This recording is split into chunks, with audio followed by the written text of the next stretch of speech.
नमस्कार, मैं रवीश कुमार। आप सभी को बधाई। 14 जुलाई को लॉन्च हुआ चंद्रयान तृतीय चांद के दक्षिणी ध्रुव की सतह पर उतर गया है। भारत दुनिया का पहला देश बन गया है जिसका अभियान चांद के दक्षिणी ध्रुव पर उतरा है। इसके पहले चांद पर रूस, अमेरिका और चीन का अभियान सफलतापूर्वक पहुंचा है, लेकिन दक्षिणी ध्रुव पर पहुंचने वाला चंद्रयान तृतीय पहला अंतरिक्ष अभियान है। हम पहले ही साफ कर देना चाहते हैं कि अंतरिक्ष विज्ञान के संवाददाता और विशेषज्ञ नहीं हैं, लेकिन इन अभियानों को लेकर कई प्रमुख अखबारों में जो विश्लेषण छपे हैं, हमने उनकी मदद ली है। The Hindu, Indian express, economic times, wall street journal, guardian, New York times, Washington post, ताकि आप दर्शकों को इस वीडियो में इस अभियान से जुड़ी तमाम मुख्य बातों से परिचय करा सकूं। अगर हमसे कुछ गड़बड़ी हो जाए तो जरूर बताइएगा। तो अब हम अपना अभियान शुरू करते हैं। जिस इसरो के YouTube चैनल पर इसका सीधा प्रसारण हो रहा था, उस YouTube चैनल पर 42 लाख से ज्यादा लोग लाइव देख रहे थे। अगर हमसे देखने में चूक नहीं हुई तो एक वक्त 70 लाख से भी ज्यादा लोग लाइव देख रहे थे। आखिरी चरण में भी चंद्रयान तृतीय ने अपनी यात्रा बिना किसी हिचक या गड़बड़ी के पूरी कर ली। एक समय ऐसा आया जब लैंडर चंद्रमा की सतह से मात्र 27 किलोमीटर दूर रह गया। सब कुछ आराम से हो रहा था। 8 मिनट की यात्रा के बाद अपनी गति को कम करता रहा और नीचे आने लगा। इस वक्त पर कमेंटेटर ने बताया कि लैंडिंग में कोई दिक्कत नजर नहीं आ रही है। 27 किलोमीटर की दूरी रह गई थी, उसके बाद 22 किलोमीटर, और इसी तरह सतह से दूरी घटती रही और धड़कनें बढ़ती रहीं कि अब क्या होगा। मगर कमेंटेटर आश्वस्त करता रहा कि सब कुछ सुरक्षित है, मंजिल नजदीक आ गई है। लैंडर केवल 10 किलोमीटर दूर रह गया था। इसी वक्त कमेंटेटर सूचना देता है कि प्रधानमंत्री नरेंद्र मोदी जी सभी का उत्साह वर्धन करने के लिए दक्षिण अफ्रीका से जुड़ गए हैं। अंग्रेजी में भी इसकी घोषणा होती है और वे स्क्रीन पर दिखते हैं। इसके बाद प्रधानमंत्री कई बार स्क्रीन पर आते हैं और लैंडर के साथ साथ दिखाई देने लगते हैं। जब लैंडर चांद की सतह से 600 मीटर दूर था, प्रधानमंत्री स्क्रीन पर आते हैं। जब लैंडर 300 मीटर दूर था, तब प्रधानमंत्री स्क्रीन पर आते हैं। और जब लैंडर चांद की सतह से 65 मीटर दूर रह गया था, तब से लेकर सतह पर उतरने तक प्रधानमंत्री लगातार लैंडर के साथ साथ स्क्रीन पर नजर आते हैं। अच्छा होता प्रधानमंत्री इस घटना के बाद आते, ना कि इस घटना से अपने आप को जोड़ लेते। खैर, लैंड होते ही देश को संबोधित करते हुए उन्होंने कहा कि यह पल अविस्मरणीय है, अभूतपूर्व है और अमृतकाल को भी याद किया। नोट कर लीजिए कि प्रधानमंत्री के बारे में यह सूचना लैंडर के चांद पर उतरने के बराबर महत्वपूर्ण है। लैंड होने के बाद इसरो के चीफ ने 2 पंक्ति कहते हुए प्रधानमंत्री को माइक और कैमरा सौंप दिया। भारत और इसरो की सफलता पर बधाई देते हुए कांग्रेस नेता जयराम रमेश एक वीडियो बयान जारी करते हैं और विक्रम साराभाई को याद करते हुए इसरो का इतिहास बताते हैं। सतीश धवन, ब्रह्म प्रकाश, UR राव जैसे वैज्ञानिकों के योगदान को याद करते हैं। जयराम रमेश ने कहा कि यह सब कुछ साझा प्रयास का नतीजा है। 2008 में शुरू हुआ चंद्रयान प्रथम का सफर आज अपनी मंजिल पर पहुंच गया है। चांद पर भेजे जाने वाले अभियान मुश्किल माने जाते रहे हैं। यह मानकर चला जाता है कि असफलता मिलेगी, इसलिए इस अभियान की सफलता का महत्व बहुत ज्यादा बढ़ जाता है। चांद के दक्षिणी ध्रुव पर भारत से पहले रूस ने पहुंचने की कोशिश की, मगर उसका लूना 25 लैंडर चांद की सतह पर उतरने से पहले ही चूर चूर हो गया। सोवियत संघ के विघटन के बाद रूस का यह पहला प्रयास था, सफल नहीं हो सका। लूना 25 लैंडर और चंद्रयान द्वितीय की असफलता को देखते हुए चंद्रयान तृतीय के लैंड करने को लेकर आशंकाएं जताई जा रही थी, मगर अब सब दूर हो चुकी हैं, खारिज हो चुकी हैं और सफलता पूरे देश और पूरी दुनिया के सामने है। चंद्रयान तृतीय लैंड कर चुका है। अमृत काल की प्रथम प्रभा में सफलता की यह अमृत वर्षा हुई है। हमने धरती पर संकल्प लिया और चांद पर उसे साकार किया। और हमारे वैज्ञानिक साथियों ने भी कहा, India is now on the moon. आज हम अंतरिक्ष में नए भारत की नई उड़ान के साक्षी बने हैं। साथियों, मैं इस समय ब्रिक्स समिट में हिस्सा लेने के लिए दक्षिण अफ्रीका में हूं, लेकिन हर देशवासी की तरह मेरा मन चंद्रयान महाअभियान पर भी लगा हुआ था। नया इतिहास बनते ही हर भारतीय जश्न में डूब गया है। हर घर में उत्सव शुरू हो गया है। हृदय से मैं भी अपने देशवासियों के साथ, अपने परिवारजनों के साथ इस उमंग और उल्लास से जुड़ा हुआ हूं। मैं टीम चंद्रयान को, इसरो को और देश के सभी वैज्ञानिकों को जी जान से बहुत बहुत बधाई देता हूं, जिन्होंने इस पल के लिए वर्षों तक इतना परिश्रम किया है। उत्साह, उमंग, आनंद और भावुकता से भरे इस अद्भुत पल के लिए मैं 140 करोड़ देशवासियों को भी कोटि कोटि बधाइयां देता हूं। इसरो की आज की उपलब्धि वाकई में शानदार है, वाकई में बेमिसाल है। 1962 के फरवरी महीने में होमी भाभा और विक्रम साराभाई के दूरदर्शिता के कारण इनकोस्पार की स्थापना की गई। इनकोस्पार यानी कि Indian national committee on space research. और इनमें से जो पहले व्यक्ति शामिल थे, पहले 5-4 व्यक्तियों में से जो शामिल हुए थे इनकोस्पार में, एपीजे अब्दुल कलाम थे।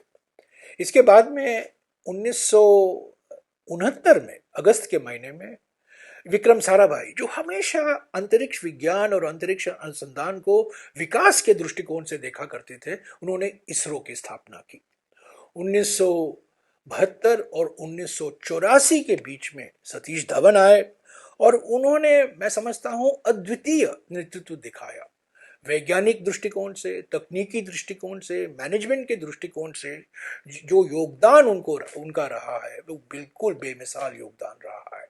उनके साथ ब्रह्म प्रकाश जी भी थे और ब्रह्म प्रकाश हमारे एकमात्र व्यक्ति रहे हैं जिन्होंने हमारे परमाणु ऊर्जा कार्यक्रम और अंतरिक्ष अनुसंधान कार्यक्रम में भी परिवर्तनकारी योगदान रहा है। सतीश धवन के बाद UR राव से शुरुआत हुई और कई चेयरमैन आए और उन्होंने अपनी विशेष योगदान दिया इसरो को और हमारे अंतरिक्ष कार्यक्रम को। आज जो हम सफलता देख रहे हैं, ये एक सामूहिक संकल्प, एक सामूहिक कामकाज और जो कहते हैं कलेक्टिव टीम एफर्ट का नतीजा है। ये सिस्टम का नतीजा है, एक व्यक्ति का नहीं है। भारत के मिशन में एक ही रुकावट कही जा रही थी, सूरज की रोशनी की। अगर सूरज की रोशनी सही समय पर नहीं मिलती तो थोड़ा और इंतजार करना पड़ जाता, क्योंकि उसी से लैंडर ऊर्जा लेने वाला था। तब शायद सितंबर महीने तक इंतजार करना पड़ता, लेकिन 23 अगस्त की अनुमानित तारीख को ही चंद्रयान तृतीय लैंड कर गया। इस बार चंद्रयान तृतीय की डिजाइन चंद्रयान द्वितीय की तरह थी, लेकिन इसके पांवों को ज्यादा मजबूत बनाया गया ताकि सतह पर उतरने में मदद मिले। चांद के दक्षिणी ध्रुव की सतह काफी उबड़ खाबड़ मानी जाती है, इसलिए ऐसा किया गया। पहले के मिशन चांद की भूमध्य रेखा के आसपास ही भेजे गए। चंद्रयान तृतीय में सौर ऊर्जा के सेल ज्यादा लगाए गए हैं ताकि ऊर्जा की कमी ना हो। इसके सेंसर में भी सुधार किया गया है, जिससे ऊंचाई का सही पता लगाया जा सके। अंतरिक्ष यान की गति को तेज करने के लिए सॉफ्टवेयर में भी बदलाव किए गए हैं। चंद्रयान द्वितीय के फेल होने में एक कारण सॉफ्टवेयर की कमी का भी माना गया था। रूस की तुलना में चंद्रयान तृतीय ने बहुत लंबा समय लिया है, 40 दिन का समय लिया, क्योंकि इसका भार, पेलोड बहुत ज्यादा था और ईंधन कम। इसलिए इसने पृथ्वी और चांद के गुरुत्वाकर्षण बल का सहारा लेते हुए दोनों के कई चक्कर काटते हुए सफर तय किया है। इस 21वीं सदी में चांद पर 2 ही अभियान सफलतापूर्वक पहुंचे हैं। सबसे पहले चीन ने कामयाबी हासिल की थी और अब भारत ने। 20वीं सदी में रूस और अमेरिका ने चांद पर उपग्रह भेजकर दुनिया को हैरान कर दिया था। चांद के दक्षिणी ध्रुव पर सफलतापूर्वक अपना मिशन उतारने वाला भारत ही पहला देश बना है। चांद पर पहुंचने वाला भारत अब चौथा देश हो चुका है। 47 साल बाद रूस के पहले मून मिशन लूना 25 लैंडर के फेल हो जाने से पहले इसी साल जापान की एक निजी स्टार्टअप कंपनी का भी मिशन ध्वस्त हो गया। पिछले 4 साल में 3 मिशन भेजे गए, सभी ऑर्बिट में सफलतापूर्वक पहुंच तो गए, चक्कर लगाते रहे, लेकिन सतह पर कोई नहीं उतरा। इनमें भारत, इजराइल, संयुक्त अरब अमीरात और जापान की एक कंपनी भी थी। इस समय भारत के प्रधानमंत्री नरेंद्र मोदी दक्षिण अफ्रीका के जोहानिसबर्ग में हैं। जब चंद्रयान प्रथम लॉन्च हुआ था तब अक्टूबर 2008 में उस समय के प्रधानमंत्री मनमोहन सिंह जापान में थे। चंद्रयान तृतीय के लॉन्च के समय प्रधानमंत्री मोदी पेरिस में थे, इस समय जोहानिसबर्ग में हैं। चंद्रयान प्रथम की सफलता को मनमोहन सिंह ने इस दिशा में पहला कदम बताया था।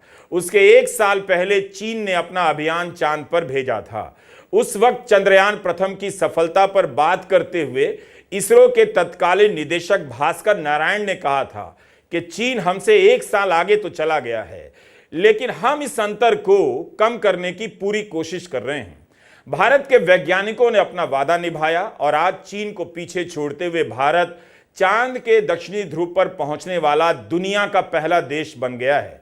2019 में चीन का एक अभियान चांद की सतह पर उतरा था, मगर दक्षिणी ध्रुव पर नहीं। इस जगह पर चीन अगर पहुंचेगा तो भारत के बाद ही पहुंचेगा। 14 जुलाई को आंध्र प्रदेश के श्रीहरिकोटा से चंद्रयान तृतीय लॉन्च हुआ था। तब से इसमें कोई खराबी नहीं आई है, बल्कि रूस की असफलता के बीच चांद की सतह से जब तस्वीरें आ गईं तो दुनिया दंग रह गई। 4 साल पहले चांद के दक्षिणी ध्रुव पर भारत का रोवर नहीं उतर पाया था। यहां पहुंचने में जापान, इजराइल, संयुक्त अरब अमीरात के अभियान भी असफल हुए हैं। चंद्रयान तृतीय के साथ जो रोवर गया है उसकी मदद से 2 हफ्ते तक सतह का अध्ययन किया जाएगा और यह अभियान 2 हफ्ते तक का ही माना जा रहा है। होता यह है कि उपग्रह की रफ्तार कई हजार मील प्रति घंटे होती है। इतनी तेजी से वह सतह पर उतरेगा या टकराएगा तो चूर चूर हो जाएगा। इसलिए इसकी रफ्तार को धीमा करना चुनौती का काम होता है। कई हजार मील प्रति घंटे से घटाकर 10 किलोमीटर प्रति घंटे पर लाना पड़ता है और फिर एकदम से रुक जाना होता है। इसरो के वैज्ञानिकों ने कहा कि रफ्तार धीमा करने का काम सफलतापूर्वक कर लिया गया है। चांद पर पृथ्वी की तरह इतनी हवा नहीं है कि गिरती चीज की गति को कम कर दे, जैसे पैराशूट हवा से भरकर धीमा हो जाता है। चांद पर इसके लिए अतिरिक्त ईंधन की जरूरत होती है और इसमें एडजस्टमेंट का स्कोप बहुत कम होता है, क्योंकि ईंधन बहुत कम होता है। चांद पर गुरुत्वाकर्षण भी कम है। आपको ऐसा प्रोपल्शन सिस्टम बनाना होता है जो पृथ्वी के गुरुत्वाकर्षण बल के छठे हिस्से के साथ सही गति से सतह पर उतार दे। यह बहुत ही चुनौती वाला काम है, वैज्ञानिकों के लिए नहीं, मेरे लिए भी, जो इसे हिंदी में बताने का प्रयास कर रहा हूं। मगर भारत ने यह काम कर दिखाया। इसे ऐसे समझिए, आप पृथ्वी पर 100 किलो के हैं तो चांद पर 16.5 किलो के होंगे। इसलिए यान का और ईंधन लगता होगा, क्योंकि चांद की सतह का बल आपकी मदद नहीं कर रहा, आपको अपनी तरफ खींच नहीं रहा। यानी जितना हम समझे हैं उसके हिसाब से एक तरफ अधिक फोर्स लगानी है और दूसरी तरफ आपको हजारों मील प्रति घंटा की रफ्तार को 0 पर भी लाना है, यानी बहुत कम करना है। रूस के लूना के ध्वस्त हो जाने के पीछे यही कारण बताया जा रहा है कि इंजन के थ्रस्टर ने जरूरत से ज्यादा देर तक फोर्स दी, बल दिया, और इस वजह से वो चांद की सतह से टकराकर फिसलता चला गया, स्थिर नहीं हो सका। इसी तरह की समस्या चंद्रयान द्वितीय में भी आई थी। चांद का दक्षिणी ध्रुव पानी के स्रोत के कारण महत्वपूर्ण हो गया है। वैज्ञानिक यहां पानी को लेकर सुनिश्चित होना चाहते हैं। इससे चांद से आगे कई अभियानों को भेजना आसान हो जाएगा। मशीनों पर कम बल लगेगा। अभी पृथ्वी से बहुत सारा ईंधन लेकर जाना पड़ता है, जिससे रॉकेट का वजन बढ़ जाता है। अगर चांद के इस छोर पर पानी मिल गया तो उसके भीतर जो हाइड्रोजन है, जो ऑक्सीजन है, जिससे ईंधन और सांस लेने के लिए ऑक्सीजन मिल सकती है, पीने और मशीनों को ठंडा करने के काम भी आ सकता है। अमेरिका और चीन के भी दक्षिणी ध्रुव के लिए मिशन प्लान किए हुए हैं। अमेरिका को चिंता है कि चीन पहले वहां पहुंचकर इलाके में मौजूद पानी पर कब्जा न कर ले, लेकिन अब तो भारत पहुंच गया। चीन कहता है कि हम चाहते हैं कि अंतरिक्ष के एक्सप्लोरेशन का फायदा यानी जो भी वहां मिलता है सभी को मिले। 2018 में नासा के M3 इंस्ट्रूमेंट ने इसकी पुष्टि की थी कि चांद के ध्रुवों पर पानी है। यह इंस्ट्रूमेंट भी चंद्रयान प्रथम से काम कर रहा था। वैज्ञानिक मानते हैं कि यहां पानी है जो भविष्य में इंसान के बसने के काम आ सकता है। 2012 में रूस का एक और मिशन फेल हो गया। इसका नाम फोबोस ग्रंट था और यह पृथ्वी की कक्षा में फंस जाने के 2 महीने बाद प्रशांत महासागर में गिर गया।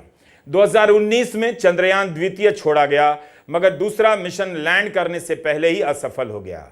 चंद्रयान द्वितीय के समय प्रधानमंत्री मोदी अंतरिक्ष केंद्र में मौजूद थे। इसकी असफलता पर इसरो के तत्कालीन निदेशक के शिवन रोने लग गए। तब प्रधानमंत्री ने उन्हें गले लगाकर ढाढ़स बंधाया था। उस समय खूब राजनीति हुई। प्रधानमंत्री चंद्रयान द्वितीय का श्रेय लेना चाहते थे तो कांग्रेस ने वैज्ञानिकों को बधाई देते हुए याद दिला दिया कि चंद्रयान मिशन मनमोहन सिंह सरकार की देन है। मगर चंद्रयान द्वितीय के असफल होते ही राजनीति भी शांत हो गई। इसरो ने पिछले कई दशकों में कई अभियानों को सफलतापूर्वक लॉन्च किया है, मगर ऐसा कभी नहीं हुआ कि प्रधानमंत्री इसरो के सेंटर पहुंच जाएं और सारा कवरेज उन्हीं के आसपास होने लगे, इस तरह से कि सब कुछ उन्हीं का किया हुआ है, जैसे वही इस अभियान का चेहरा है। आमतौर पर प्रधानमंत्री इसरो के अभियानों से दूरी बनाकर रखते हैं और इसे राजनीति में नहीं लाते। अब राजनीति बदल गई है। जब इसरो के ट्विटर हैंडल से मुद्रा योजना का पोस्टर ट्वीट किया गया था, तब लोग हैरान हो गए थे कि अब ये सब भी होने लगा है। 5 नवंबर 2013 को मनमोहन सिंह के कार्यकाल में भारत ने मंगलयान छोड़ा था। सितंबर 2014 में जब मंगलयान मंगल की कक्षा में प्रवेश कर रहा था, उसी वक्त प्रधानमंत्री मोदी इस अभियान के कमांड सेंटर पहुंच गए। वो भारत का पहला मंगल मिशन था। यहां बताना जरूरी है कि सितंबर 2012 में जब इसरो अपना 100वां लॉन्च कर रहा था, तब तत्कालीन प्रधानमंत्री मनमोहन सिंह भी मिशन कंट्रोल रूम में मौजूद थे। उस समय PSLV C-21 में फ्रांस का एक उपग्रह और जापान का एक छोटा उपग्रह शामिल था। जब मंगलयान लॉन्च किया जा रहा था नवंबर 2013 में, तब मनमोहन सिंह ने फोन कर इसरो के तत्कालीन चीफ के राधाकृष्णन को बधाई दी थी। इन तथ्यों के अलावा मनमोहन सिंह के समय के अभियानों के कवरेज और मोदी सरकार के समय के अभियानों के कवरेज देखेंगे, आपको काफी अंतर मिलेगा। वैज्ञानिकों से ज्यादा प्रधानमंत्री मोदी का कवरेज नजर आएगा। इसरो के निदेशक का ही नहीं, बाकी सभी वैज्ञानिकों का इंटरव्यू हुआ करता था 2014 से पहले। मैंने खुद 2008 में चंद्रयान प्रथम की लॉन्चिंग कवर की थी। उस समय के कवरेज आप देखिए। इसरो के सेंटर में केवल दुनिया भर से आए और भारत के ही पत्रकार मौजूद थे। हर चैनल पर वैज्ञानिक ही छाए हुए थे, उन्हीं का इंटरव्यू चल रहा था। प्रधानमंत्री ने, मनमोहन सिंह ने वैज्ञानिकों को बधाई दी थी, यह कोई बड़ी खबर नहीं थी, और ना इस अभियान का चेहरा, और ना ही सारे मंत्री मनमोहन सिंह के उछल कूद कर आ गए थे कि मनमोहन सिंह की बड़ी कामयाबी है। 2014 से पहले वैज्ञानिकों का इंटरव्यू ज्यादा हुआ करता था। प्रवक्ताओं और मंत्रियों को बहुत ज्यादा जगह नहीं मिलती थी। मंगलयान भी भारत के अंतरिक्ष कार्यक्रम की बड़ी कामयाबी है। हॉलीवुड की ग्रेविटी फिल्म से भी सस्ता मिशन और उसका कामयाब होना बड़ी उपलब्धि थी। इंटरस्टेलर फिल्म चंद्रयान तृतीय से दुगनी कीमत में बनी है। उसी समय लॉन्च हुए नासा के मंगल मिशन मेवन की कीमत के 10वें हिस्से से भी कम लागत थी मंगलयान की। पहली बार किसी देश का पहला मंगल मिशन पहली बार में कामयाब हुआ। मंगलयान के समय स्कूलों से कहा गया, बच्चों को सुबह सुबह जल्दी बुलाइए ताकि वे टीवी पर मंगलयान का प्रसारण देख सकें। प्रधानमंत्री मोदी बेंगलुरु के अभियान केंद्र में पहुंच गए थे। इस बार भी खबर आई है कि कुछ राज्यों में स्कूलों को निर्देश दिए गए हैं कि लैंडिंग के समय वे स्कूल में मौजूद रहें। शाम के वक्त यानी 5:15 से 6:15 के बीच शाम के वक्त बच्चों को स्कूल आने के लिए कहा गया है ताकि वे सीधा प्रसारण देख सकें। क्या यह सब तब भी हुआ था जब चंद्रयान प्रथम या मंगलयान लॉन्च हो रहा था? इसी तरह छत्तीसगढ़ के स्कूल शिक्षा विभाग ने सभी DEO को आदेश जारी कर दिया है जिसके अंतर्गत सभी स्कूलों में पढ़ रहे बच्चों को लैंडिंग का सीधा प्रसारण दिखाना होगा। पिछले 9 साल में इसरो ने 47 लॉन्च किए हैं, मात्र 3 में ही असफलता मिली है। सफलता का इतना शानदार रिकॉर्ड है। अब इस तरह के आंकड़े भी आने लगे हैं कि मनमोहन सिंह के समय यानी 2004 से 14 के बीच 24 मिशन भेजे गए। इसमें चंद्रयान प्रथम और मंगलयान शामिल है। नरेंद्र मोदी के 9 साल में 47 मिशन भेजे गए। वाजपेयी के कार्यकाल में 6 मिशन और नरसिम्हा राव के कार्यकाल में 5 मिशन। इसरो को कभी सरकार और प्रधानमंत्री के नाम से नहीं जोड़ा जाता था, मगर अब यह सब होने लगा है। वैज्ञानिकों की उपलब्धियों का राजनीतिक बंटवारा एक तरफ, मगर उनकी उपलब्धियां शानदार तो हैं ही। 1969 में इसरो का गठन हुआ था। इसरो का पहला सैटेलाइट आर्यभट्ट 19 अप्रैल 1975 को सोवियत यूनियन से लॉन्च हुआ था। आज सभी विक्रम साराभाई को भी याद कर रहे हैं। चंद्रयान द्वितीय की असफलता के बाद भी भारत ने हार नहीं मानी और 4 साल में चंद्रयान तृतीय को सफलतापूर्वक चांद की सतह पर लैंड कर दुनिया को दिखा दिया। धरती और अंतरिक्ष की जानकारियां हमेशा से ही इंसान को हैरान करती रही हैं। नई नई जानकारियों तक पहुंचने के लिए चुनौतियां खड़ी करती रही हैं। चेन्नई से 400 किलोमीटर दूर एक जगह है नामक्कल। 2012 से यहां की मिट्टी इसरो को दी जाती रही है ताकि वो चंद्रयान की टेस्टिंग कर सके। यहां की मिट्टी चांद की सतह से मिलती जुलती है, खासकर दक्षिणी ध्रुव की मिट्टी से। इसलिए इसरो अपने लैंडर मॉड्यूल की टेस्टिंग इस पर कर सका है और तकनीक में बदलाव कर सका है। यह तीसरी बार हुआ है जब नामक्कल की मिट्टी इसरो को दी गई। 50 टन मिट्टी भेजी गई थी। चांद के अभियान को राजनीतिक प्रतिष्ठा और राष्ट्रीय गौरव से जोड़ा जाता है, हर देश करते हैं। इस आधार पर ऐसे अभियानों की आलोचना भी की जाती है, मगर अब तो निजी कंपनियां भी अंतरिक्ष में उपग्रह भेजने लगी हैं। हम सबके इलन मस्क भाई कब रॉकेट छोड़ देते हैं पता नहीं चलता है। नासा मस्क के HLS स्टारशिप पर अंतरिक्ष यात्रियों को चांद पर भेजने वाला है। उम्मीद की जाती है कि अब सभी अपना रोवर, लैंडर्स, एस्ट्रोनॉट भेजने लग जाएंगे। फैल्कन 9 फैमिली के अलग अलग रॉकेट 255 बार उड़ान भर चुके हैं। इस आदमी ने तो रॉकेट को टैक्सी बना दिया है। भाई कहीं चांद पर ओला उबर की सेवा ना शुरू कर दे। याद रखिएगा, ध्यान दीजिएगा, अंतरिक्ष अभियानों का निजीकरण एक अलग मसला है।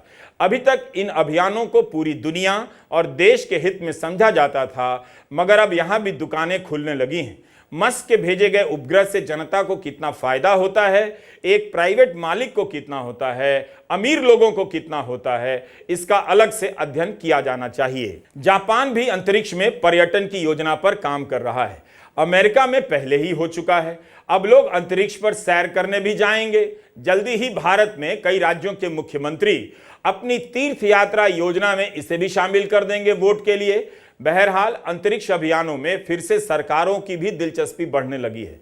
इस समय अमेरिका, चीन, रूस और भारत चांद पर भेजने के लिए कई तरह के अभियानों पर काम कर रहे हैं। रूस, जापान और अमेरिका सहित आधा दर्जन देश चांद पर रोबोट भेजने जा रहे हैं। अमेरिका, चीन और भारत चांद पर अंतरिक्ष यात्री भेजने की योजना पर काम कर रहे हैं। वीडियो लंबा है, हिंदी में है, देखते जाइए। काफी मेहनत की है हर जगह से जानकारियां जुटाने में। नासा भी 3 अभियान भेजने की तैयारी कर रहा है। रूस और चीन मिलकर चांद पर रिसर्च स्टेशन बनाना चाहते हैं, इंसानों को बसाना चाहते हैं। कई देश की सरकारें और प्राइवेट कंपनियां भी इस सेक्टर में कूद गई हैं। इसी जून में अंतरिक्ष अभियानों को लेकर भारत और अमेरिका के बीच कई महत्वपूर्ण करार हुए हैं। रूस और चीन की तरह भारत भी अंतरिक्ष यात्री भेजने की तैयारी कर रहा है। इस अभियान का नाम गगनयान है। 2022 तक ही भेजने का लक्ष्य था, लेकिन उम्मीद की जा रही है कि 2025 या उसके बाद भेजा ही जाएगा। चंद्रयान की सफलता के बाद गगनयान को भी हौसला मिलेगा। उम्मीद की जाती है कि नासा ह्यूस्टन के जॉनसन स्पेस सेंटर में भारतीय अंतरिक्ष यात्रियों को प्रशिक्षण दे रहा है या देने वाला है। 2024 में दोनों देश मिलकर साझा अंतरिक्ष केंद्र की स्थापना करेंगे। नासा और इसरो मिलकर एक रेडार मिशन निसार पर काम कर रहे हैं। 2024 में एक उपग्रह छोड़ा जाएगा जिससे धरती पर जमीन और बर्फीली सतह में आ रहे बदलावों पर नजर रखा जा सकेगा। भारत ने अमेरिका के साथ आर्टेमिस अकॉर्ड पर दस्तखत किया है। इसके तहत 1967 की आउटर स्पेस ट्रीटी भी आ जाती है, जो सौर ग्रहों के संसाधनों के इस्तेमाल की इजाजत देती है। भारत का सौर मिशन आदित्य भी आने वाले कुछ हफ्तों में लॉन्च होने वाला है। इसी हफ्ते जापान की स्पेस एजेंसी जाक्सा भी चांद पर स्मार्ट लैंडर भेजने वाली है। अप्रैल में जापान की एक प्राइवेट स्टार्टअप कंपनी ने चांद पर लैंडर भेजने का प्रयास किया, फेल हो गई कंपनी। इसरो और जाक्सा भी मिलकर 2025 के लिए एक मून मिशन पर काम कर रहे हैं। अंतरिक्ष अभियानों का बजट बहुत ज्यादा होता है। नासा का बजट तो 2 लाख करोड़ का बताया जाता है। भारत के अंतरिक्ष विभाग का बजट बहुत मामूली है। इसमें भी इस साल बजट में 8% की कटौती हो गई। यह समाचार आप फिर से देख सकते हैं। हिंदू अखबार की रिपोर्ट है कि भारत के अंतरिक्ष विभाग के लिए इस साल बजट में पिछले साल के मुकाबले 8% की कमी की गई। पिछले बजट में 13,700 करोड़ रुपए दिए गए थे। इस बार 12,543 करोड़ का बजट है। इसी में इसरो का खर्चा भी शामिल है। लेकिन जब मोदी सरकार आई तब इसरो का बजट काफी बढ़ाया गया था। 50% की वृद्धि के साथ 6,000 करोड़ कर दिया गया। यह खबर इकोनॉमिक टाइम्स की है, 9 सितंबर 2012 की। मनमोहन सिंह ने कहा था कि आलोचक कहते हैं कि गरीब देश अंतरिक्ष कार्यक्रमों पर इतना पैसा क्यों खर्च करता है, लेकिन लोग भूल जाते हैं कि तकनीकी शक्ति के विकास से ही देश की तरक्की होती है। इसरो की स्थापना करने वाले पूर्वजों के सामने भी यही सवाल रहा होगा, लेकिन आज जब हम यह देखते हैं कि देश और समाज को कितना फायदा हुआ है, तब पता चलता है कि वे कितने सही थे, दूरदर्शी थे। मनमोहन सिंह शायद जवाहरलाल नेहरू और विक्रम साराभाई की तरफ इशारा कर रहे थे। चीन और अमेरिका का जितना बजट है उसकी तुलना में भारत का बजट कुछ भी नहीं, लेकिन सफलता बहुत बड़ी है। चंद्रयान तृतीय की लागत करीब 615 करोड़ रुपए है। इसके मुकाबले नासा के चांद पर इंसानों को भेजने के नए मिशन आर्टेमिस की कीमत या बजट करीब 7.25 लाख करोड़ रुपए बताई जाती है। यह इतना महंगा मिशन है कि नासा के ऑडिटर ने अमेरिकी सीनेट को इसकी कीमत को लेकर चेतावनी जारी की है। उस हिसाब से देखें तो भारत के अभियान कितने किफायती हैं। भारत के इस सरकारी अभियानों की कामयाबी ने प्राइवेट और सरकारी दोनों सेक्टरों के लिए संभावनाओं के नए द्वार खोल दिए हैं। लूना 25 लैंडर के क्रैश करने से राष्ट्रपति पुतिन को भी धक्का पहुंचा है। वे अपने मिशन की कामयाबी का राजनीतिक इस्तेमाल करना चाहते थे। दुनिया को दिखाना चाहते थे कि पश्चिम के प्रतिबंधों के बावजूद रूस मजबूत है। शीत युद्ध के समय भी रूस ने अपनी ताकत का इसी तरह से प्रदर्शन किया था। रूस पहला देश था जिसने शीत युद्ध के समय अपने पहले यूरी गागरिन और बाद में वैलेंटिना टेरेश्कोवा को बिठाकर पृथ्वी की कक्षा में पहुंचा दिया। वे अंतरिक्ष में जाने वाली पहली महिला थीं। हाल के सालों में रूस अंतरिक्ष तकनीक के मामले में काफी पिछड़ गया है, क्योंकि सरकार अब सेना पर ज्यादा पैसे खर्च करती है। 1976 में लूना 24 के बाद रूस ने पहली बार लूना 25 लैंडर भेजा। चांद की सतह पर उतरने से पहले इसका संपर्क टूट गया और चूर चूर हो गया। यूक्रेन युद्ध के बाद से रूस अपने सैटेलाइट से संपर्क करने के लिए दूसरे देशों से सहयोग नहीं ले पाया। मुमकिन है इस कारण भी दोबारा संपर्क स्थापित करने में मुश्किलें आई हों। 11 अगस्त को लॉन्च हुआ लूना 25। अगर चांद के दक्षिणी ध्रुव पर पहुंच जाता तो उसे दुनिया का पहला मिशन कहा जाता। रूसी मिशन के निदेशक ने दावा किया था कि उनके मिशन की सफलता के चांस 70% हैं। लूना 25 को सोयूज रॉकेट पर भेजा गया था, जबकि रूस के सोयूज सीरीज के रॉकेट इतिहास में सबसे सफल माने जाते हैं। 2000 रॉकेट लॉन्च हुए हैं, कई यात्रियों को भी लेकर गया है। चंद्रयान तृतीय पर 2019 से ही काम शुरू हो गया था। रूस की स्पेस एजेंसी रोसकॉस्मोस 2010 से लूना 25 पर काम कर रही थी। कोविड के कारण दोनों अभियानों में देरी आई, वरना पहले ही इन्हें भेजा गया होता। गगनयान के लिए रूस भी इसरो का पार्टनर है, अंतरिक्ष यात्रियों को प्रशिक्षण दे रहा है। इस तरह से रूस की असफलता का असर भारत पर भी पड़ता है। भारत की सफलता से रूस भी लाभान्वित होता है। जिस तरह से कई देश अंतरिक्ष कार्यक्रमों में एक दूसरे के साझीदार बनते हैं, एक दूसरे के उपग्रहों में सवार होते हैं, इनके बीच प्रतिस्पर्धा की कहानी गढ़ने से पहले इन तथ्यों को भी ध्यान से देखना चाहिए।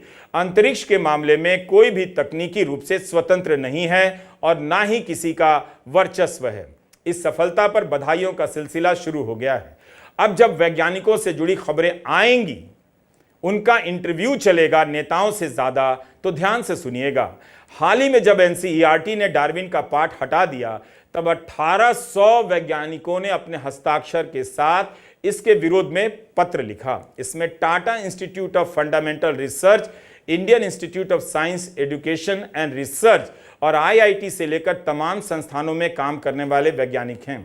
आज दिन रात वैज्ञानिकों की तारीफ होनी चाहिए, लेकिन आप जरा इंटरनेट में सर्च कीजिएगा, उस समय जब इन वैज्ञानिकों ने पत्र लिखा था तब गोदी मीडिया ने किस तरह से इनको महत्व दिया था। चंद्रयान तृतीय से जुड़े सभी वैज्ञानिकों को जोरदार बधाई। नमस्कार, मैं रवीश कुमार।